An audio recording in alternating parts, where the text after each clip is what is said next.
காலிலே போட்ட மிஞ்சிதான் காதுல பேசுதே.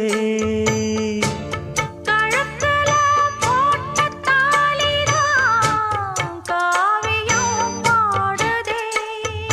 நெத்தி சுட்டியாடும் உச்சந்தலையில் பொட்டு வச்சதாறு நான் தான்.